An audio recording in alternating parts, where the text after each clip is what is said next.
How can I troubleshoot a Honeywell thermostat that is not lighting up? Hello everyone. In today's video, we will be discussing how you can troubleshoot a Honeywell thermostat that is not lighting up. This is a common issue that can often be resolved with a few simple steps. Let's dive right in. Checking power supply. The first thing you need to do is to verify that your thermostat is receiving power.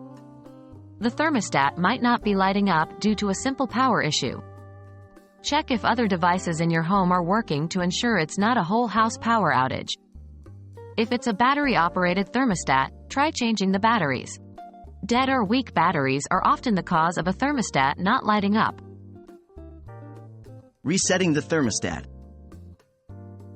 If you've confirmed that the thermostat is getting power, but it's still not lighting up, it may be time to reset your thermostat. Most Honeywell thermostats have a reset button or an option in the menu to reset the unit.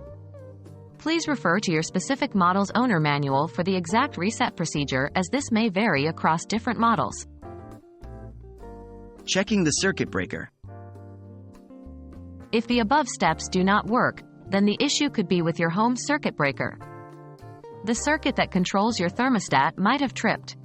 Go to your home's electrical panel and locate the circuit for your HVAC system. If it's switched to the off or the middle position, reset it by switching it to on. If the circuit keeps tripping, it's an indication of a more serious problem, and you should contact a professional electrician. Contacting a professional. If none of the above steps solve your problem, it's time to contact a HVAC professional. There could be a more serious issue at play, such as a faulty thermostat or an issue with your HVAC system. It's always safer and more efficient to let a professional handle these problems rather than trying to fix them yourself and potentially causing more damage. We hope this video was able to guide you on how to troubleshoot a Honeywell thermostat that isn't lighting up. Remember, when in doubt, it's always best to consult with a professional.